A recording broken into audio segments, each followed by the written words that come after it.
香港人灣區養老20個專業經驗 Part 1。而家好多香港人想去灣區養老，但係好容易揀錯地方，唔想使咗錢先嚟後悔，又要放心同開心。灣區養老有咩秘訣呢？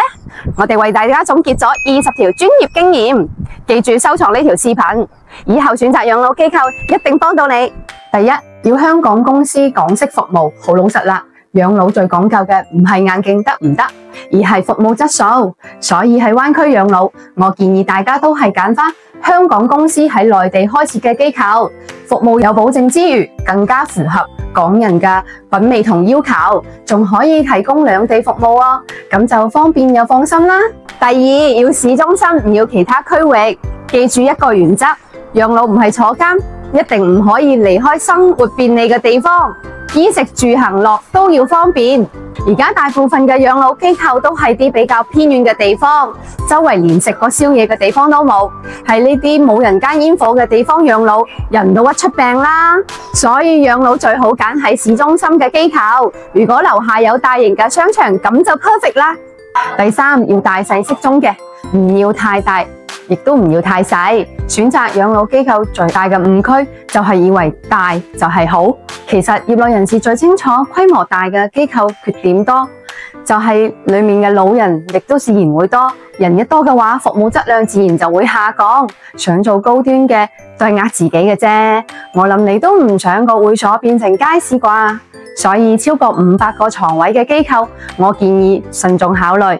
當然，太細嘅機構，設施同人手都唔足，亦都唔建議你選擇。第四，要開放自由嘅，唔要封閉型嘅。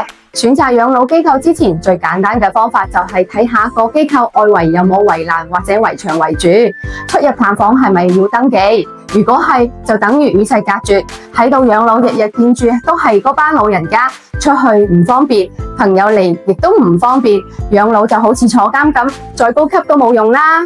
第五，要新嘅，唔要舊嘅。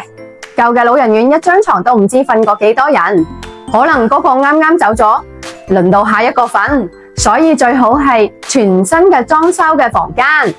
如果可以住獨立房間，仲可以按長者嘅要求做個性化設計呢，咁就 very good 啦。第六，住所有適老化裝修同守護系統，好似呢條監測床帶同守護設備，房間一定要配套齊備，無論起居或者瞓覺嗰陣都可以監測住長者嘅身體狀況，醫護人員隨時 stand by，咁安全先有保障㗎嘛。第七，要有港醫港藥平台，香港人睇開香港嘅醫生同食開香港嘅藥，但係每次睇醫生同開藥都要翻一轉香港，會好麻煩。所以養老要揾有港醫港藥平台嘅機構，唔使翻香港就可以預約400幾位醫生在線問診同開藥，直接跨境物流寄到屋企，咁就方便好多啦。第八，要有醫療嘅體檢中心。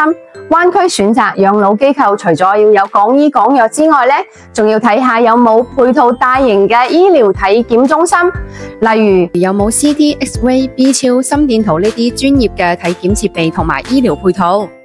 如果冇嘅話，淨係得啲細間診所，甚至有啲得間配藥房嘅話呢，建議就唔好揀啦。第九，要有綠色嘅急診轉診服務，呢樣嘢好多香港人都唔識㗎。喺內地，一間好嘅養老機構一定要同當地最好嘅幾間三甲醫院有醫聯體嘅合作。長者有急病需要送院治療，醫聯體有綠色通道轉診服務。如果有病就去醫院就醫，就快捷得多啦。第十，要有康復理療服務。大部分嘅老人院都係擺幾架自助嘅鍛鍊機喺度，叫做理療。